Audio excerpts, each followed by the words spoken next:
Assalamualaikum warahmatullahi wabarakatuh. Selamat pagi. Assalamualaikum warahmatullahi wabarakatuh. Waalaikumsalam warahmatullahi wabarakatuh. Pagi, Bu. Pagi, Bu. Apa kabar kalian hari ini? Gimana? Udah ada yang belajar belum?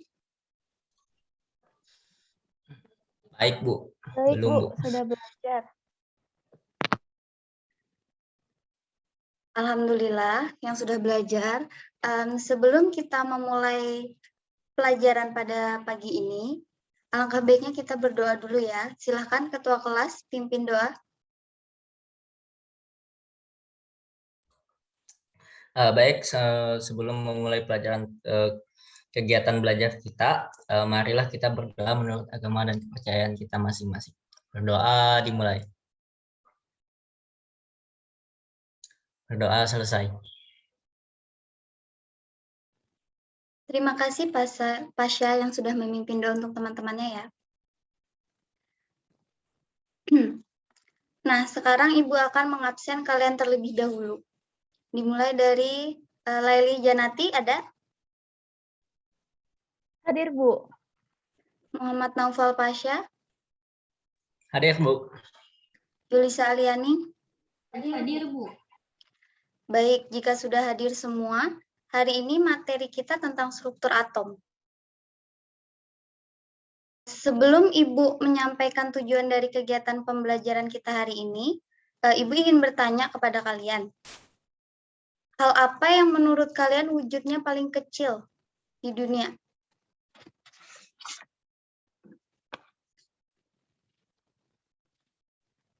Pasir, Bu, mungkin. Debu, Bu. Biji selasi, Bu.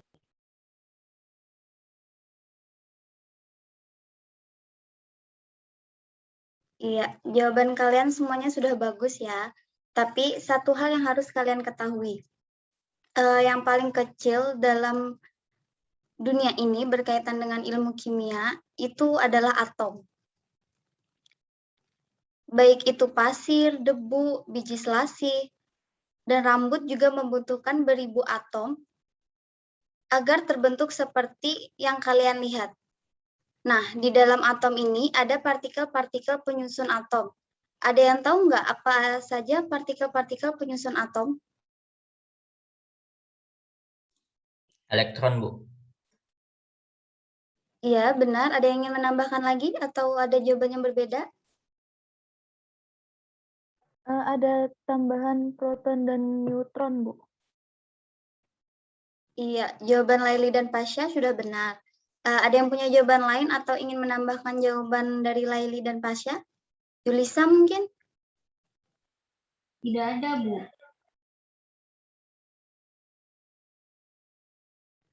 Baiklah, Ibu akan menjelaskan tujuan dari pembelajaran kita hari ini. Yaitu yang pertama, siswa memahami bahwa atom tersusun dari partikel dasar, yaitu elektron, proton, dan neutron.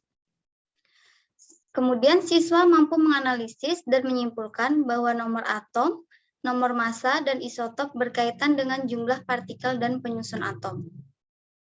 Sebelum masuk ke materi partikel penyusun atom, Ibu ingin bertanya kembali, adakah di antara kalian yang tahu mengapa sebatang sisir yang digosokkan ke rambut, maka batang sisir tersebut akan mampu menarik potongan-potongan kecil dari kertas? Izin menjawab, Bu. Ya, silakan Laili. Mungkin karena adanya muatan listrik dari sisirnya, Bu.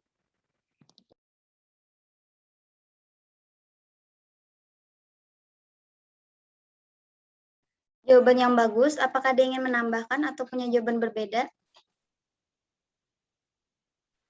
Saya, Bu. Karena adanya medan magnet, Bu.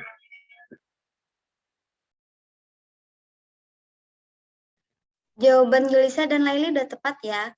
Jadi, kenapa sebatang sisir yang digosokkan ke dalam rambut, batang sisir tersebut akan dapat menarik potongan-potongan kecil dari kertas?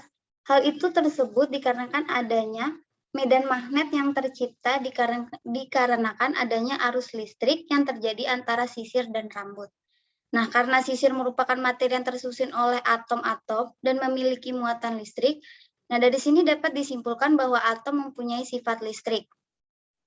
Jika kalian sudah mengetahui bahwa atom memiliki sifat listrik, maka kita akan melanjutkan ke topik yang akan kita bahas pada pertemuan ini, yaitu partikel penyusun atom.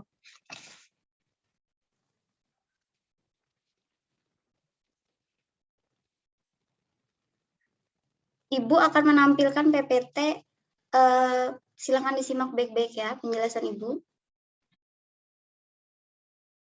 PPT Ibu udah terlihat belum ya? Terlihat, Bu.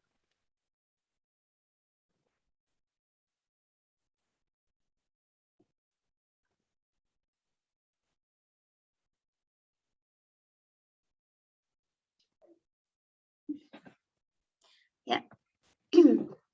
Materi pagi ini adalah struktur atom. Nah, struktur atom itu yang kita bahas yang pertama, partikel-partikel penyusun atom, kemudian nomor atom, nomor massa, isotop, isoton, isobar, dan isoelektron. Yang pertama, partikel-partikel penyusun atom. Yang pertama ada elektron. Percobaan tabung sinar katode pertama kali dilakukan oleh William Crookes, ilmuwan dari Inggris, pada tahun 1875. Dalam eksperimennya, Crookes melihat seberkas sinar yang muncul dan arah katode menuju anode.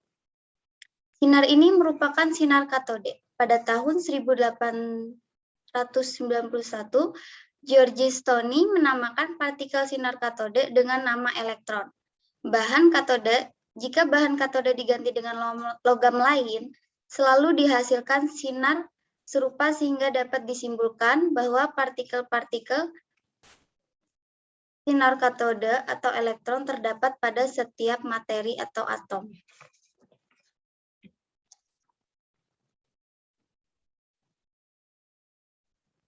Nah, di sini ada gambar 1.1 yaitu percobaan Thomson menggunakan tabung kaca. Joseph John Thomson, fisikawan dari Inggris pada tahun 1897, dia melanjutkan eksperimen William Crookes hingga menemukan elektron. Thomson melakukan percobaan menggunakan tabung kaca bertekanan udara sangat rendah. Kedua ujung tabung dipasang elektrode dari pelat logam dan dihubungkan dengan sumber arus bertegangan tinggi. Elektrode yang dihubungkan dengan kutub negatif disebut katode, sedangkan elektrode yang dihubungkan dengan kutub positif disebut anode, seperti pada gambar. Apabila tekanan udara dalam tabung diatur cukup rendah, gas dalam tabung akan berpendar atau berfluorensi.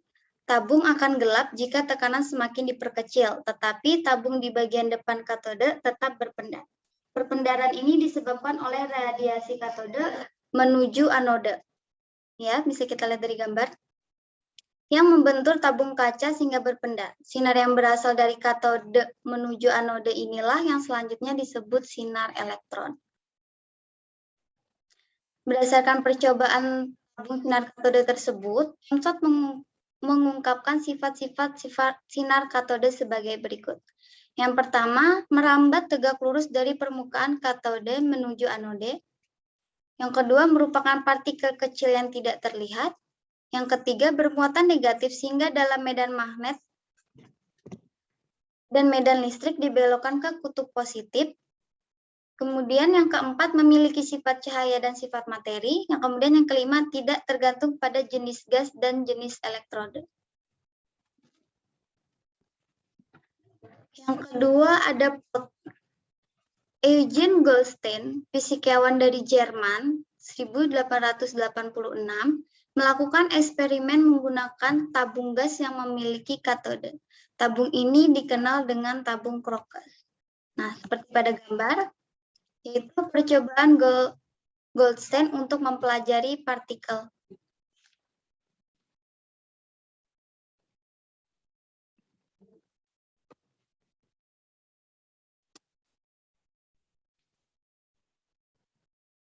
Eugen Goldstein, fisikawan dari Jerman tadi yang pada tahun 1886 melakukan eksperimen menggunakan tabung gas yang memiliki katode. Tabung gas ini dikenal dengan tabung Crocus. Diberi lubang-lubang, sedangkan tabung gas tersebut diberi lubang-lubang, sedangkan katode kutub negatif dan anode kutub positif dari tabung tersebut diberi muatan listrik yang bertegangan tinggi. Pada saat terbentuk elektron yang menuju anode, terbentuk pula sinar positif yang menuju arah berlawanan, melewati lubang pada katode. Setelah berbagai gas dicoba dalam tabung ini, ternyata gas hidrogen yang menghasilkan sinar muatan positif yang paling kecil saat tabung diisi gas hidrogen yang bertekanan rendah. Ya, yang pertama yaitu nomor atom yang dilambangkan dengan Z. Pada tahun 1914, Henry Moseley melakukan eksperimen yaitu menembakkan sinar katode ke anode. Penembakan tersebut menghasilkan sinar X dengan panjang gelombang yang bervariasi, tergantung pada jenis anode yang digunakan. Moseley berhasil menentukan jumlah proton dalam inti atom. Jumlah proton itu selanjutnya disebut nomor atom yang dilambangkan dengan Z. Nah, nomor atom suatu unsur adalah khas. Artinya, atom tersebut hanya dimiliki oleh atom yang bersangkutan. Tidak ada dua unsur berbeda yang memiliki nomor atom sama. Nomor atom menunjukkan jumlah proton atau muatan positif atau jumlah elektron dalam atom tersebut. Nah, seperti contoh berikut. Unsur kalium nomor atomnya adalah 19 dan unsur aluminium nomor atomnya adalah 13. Kemudian yang kedua adalah nomor massa. Nomor massa menunjukkan jumlah proton ditambah jumlah neutron. Oleh karena jumlah proton sama dengan nomor atom, nomor massa juga merupakan jumlah nomor atom ditambah neutron. Semakin besar nomor massanya, nomor massa ditulis di sebelah kiri atom sebelum lambang unsur. Nah, seperti contoh berikut. Unsur natrium massanya adalah 23 dan unsur oksigen nomor massanya adalah 16. Sampai sini dulu, apakah ada yang ingin ditanyakan?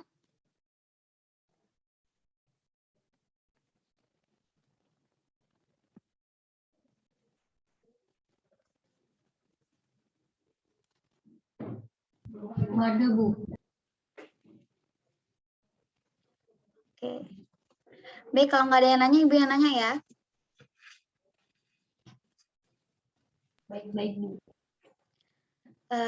Berapa nomor dari atom yang mengandung 5 buah proton dan 6 neutron? Ada yang bisa jawab?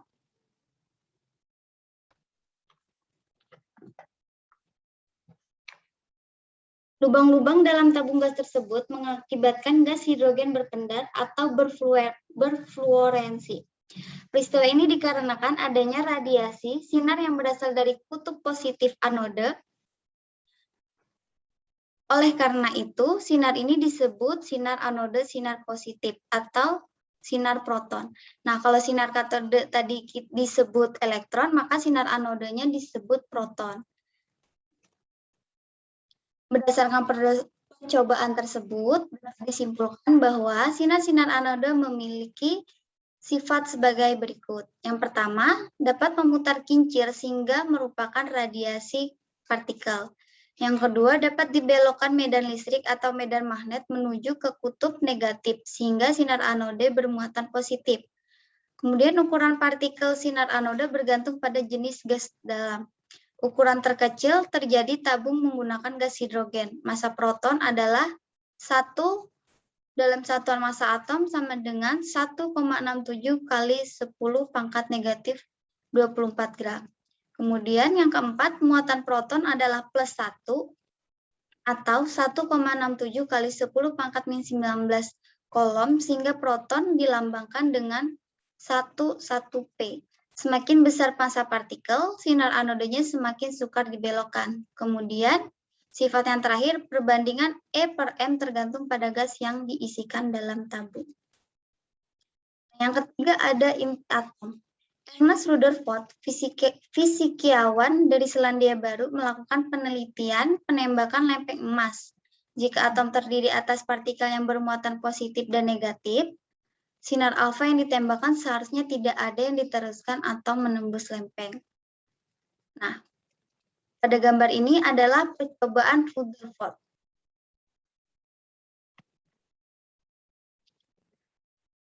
Pada kenyataannya, Rutherford memperoleh hasil pengamatan yang tidak diduga sebelumnya. Sebagian besar, sinar alfa diteruskan atau mampu menembus pelat emas. Sebagian kecil sinar alfa dibelokkan, sebagian kecil lagi dipantulkan. Oleh karena sebagian besar sinar alfa diteruskan, maka Rutherford menyimpulkan bahwa sebagian besar ruangan dalam atom itu kosong. Selain itu, sebagian kecil sinar alfa ternyata ada yang dipantulkan. Dengan demikian, dalam atom terdapat suatu benda pejal berukuran sangat kecil, tetapi mempunyai massa yang sangat besar, jauh lebih besar daripada massa sinar alfa. Yang keempat, ada neutron. Hipotesis Rutherford memacu W. Bode dan H. Becker, kedua ilmuwan dari Jerman, 1930, melakukan eksperimen penembakan partikel pada inti atom berilium atau Bf. Percobaan ini menghasilkan radiasi partikel berdaya tembus tinggi. Eksperimen ini dilanjutkan oleh James Chadwick atau fisikawan dari Inggris 1932.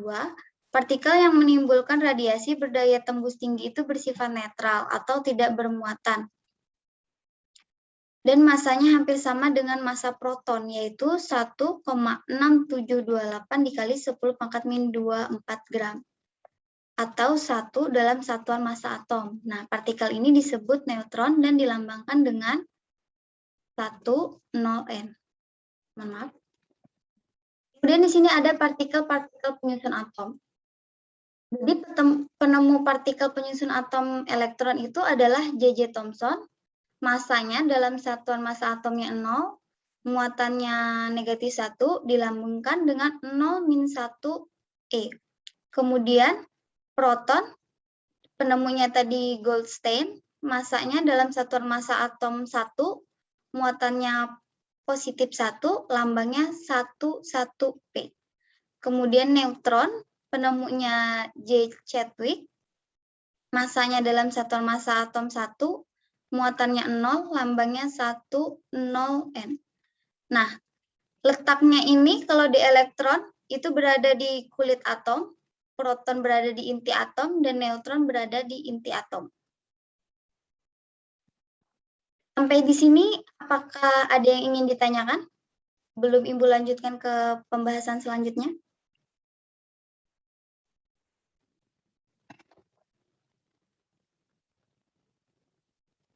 Belum ada, Bu. Yang lain bagaimana? Ada pertanyaan? Tidak ada, Bu. Tidak ada, Bu. Baik, sekarang Ibu lanjut ke materi selanjutnya, yaitu nomor atom, nomor massa, isotop, isoton, isobar, dan isoelektron. Berdasarkan penemuan partikel penyusun atom dikenal dengan istilah nomor atom yang dilambangkan dengan Z dan nomor massa yang dilambangkan dengan A. Nah, penulisan lambang atom unsur menyertakan nomor atom dan nomor massa itu seperti tertera pada berikut. Nah, yang A ini adalah nomor massa, sedangkan yang Z adalah nomor atom, kemudian yang X ini adalah lambang unsur. Kemudian cara menghitung nomor massa.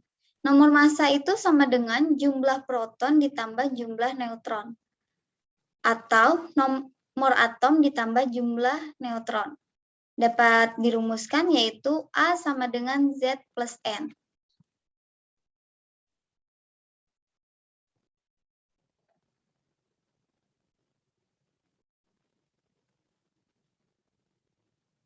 Saya, Bu. Ya, silakan Laili jawab. Ada 11, Bu. Benar ya jawabannya Laili. Laili bisa jelaskan ke teman-temannya kenapa bisa nomor massanya 11? Bisa, Bu. Jadi nomor massa itu sebenarnya adalah jumlah dari proton dan neutron. Tadi Ibu katakan bahwa protonnya sama dengan 5 dan neutronnya sama dengan 6. Jadi tinggal kita tambahkan 5 ditambah 6 sama dengan 11. Begitu, Bu dan teman-teman. Baik, terima kasih Laili penjelasannya. Bagaimana dengan yang lain? Apakah bisa paham? Apakah bisa dipahami dari penjelasan Laili? Paham, Bu. Bisa. Baik, sekarang Ibu lanjut ke materi berikutnya ya. Kemudian pembahasan selanjutnya yaitu isotop, isoton, isobar, dan isoelektron. Nah, yang pertama ada isotop. Isotop adalah atom yang mempunyai nomor atom sama tetapi memiliki nomor massa yang berbeda. Contohnya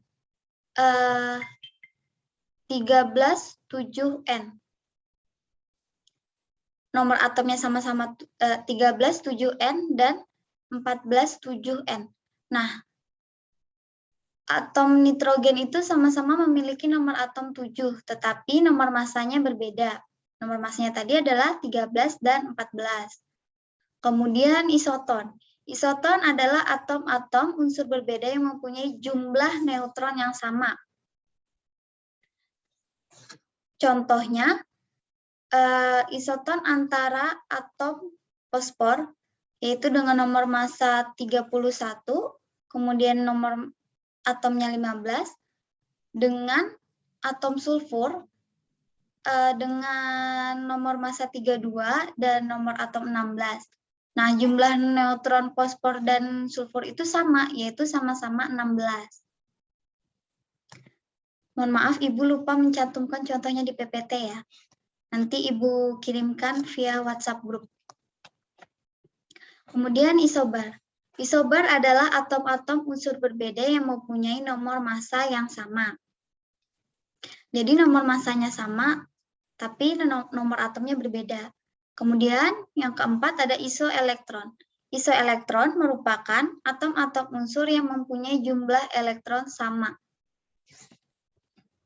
setelah melepaskan atau menangkap elektron.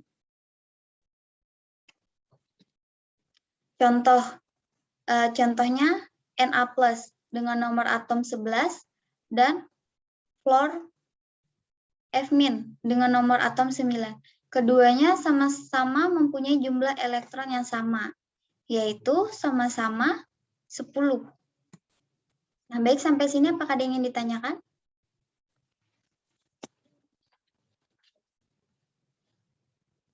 Saya, Bu. Silakan, Yulisa. Mengapa jumlah proton dan elektron sama dalam suatu atom? Pertanyaan bagus ya Yulisa. Jadi hal itu dikarenakan atom tidak bermuatan sehingga jumlah proton dan elektron itu sama dalam satu atom. Apakah bisa dipahami, Yulisa? Ya bisa, Bu. Baik, ada pertanyaan yang lain? Dari Pasha atau Laili?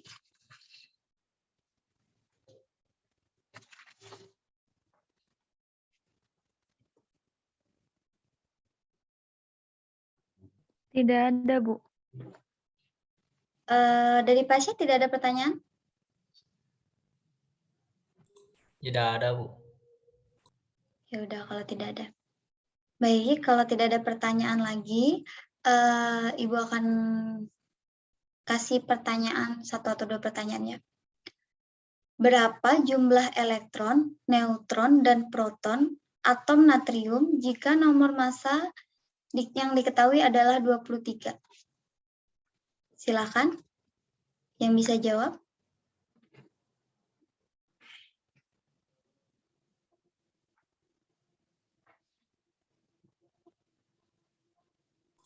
Saya, Bu. Silakan, Pasha. Baik, atom natrium memiliki nomor atom sebesar 11 dan nomor atom massanya 23. Jadi jawabannya untuk jumlah proton adalah 11 karena nomor atom sama dengan jumlah proton. Nah, untuk elektron jumlahnya sama, yaitu 11. Hal ini dikarenakan jumlah elektron sama dengan nomor atom. Dan untuk jumlah neutron adalah 12, karena neutron memiliki rumus yaitu jumlah neutron sama dengan nomor massa atom, yaitu 23. Maka 11 sama dengan 23 dikurang 11 sama dengan 12. Seperti itu, Bu. Benar ya jawaban Pasya. Bagaimana teman-teman yang lain? Jawabannya sama atau tidak? Sama, Bu. Sama, Bu. Berarti kalian udah paham semua ya. Sebelum Ibu akhiri, apa ada yang ingin ditanyakan kembali mengenai materi kita pada hari ini?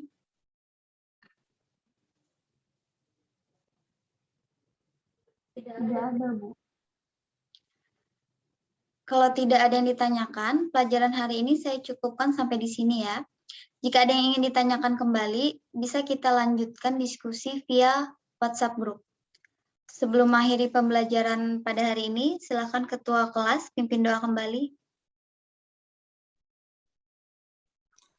Baik, sebelum mengakhiri pelajaran kita pada hari ini, marilah kita berdoa menurut agama dan kepercayaan kita masing-masing. Berdoa dimulai. Berdoa selesai. Terima kasih, Pasya. Itu saja yang dapat Ibu sampaikan pada pembelajaran hari ini. Sampai jumpa lagi minggu depan. Salam sehat, tetap jaga kesehatan selama masa pandemi belum berakhir. Semoga kita cepat-cepat dapat belajar tatap muka ya. Terima kasih semuanya sudah hadir. Ibu akhiri, Assalamualaikum warahmatullahi wabarakatuh dan selamat pagi. Waalaikumsalam warahmatullahi wabarakatuh. Pagi, Bu. Pagi, Bu. Terima kasih, Bu.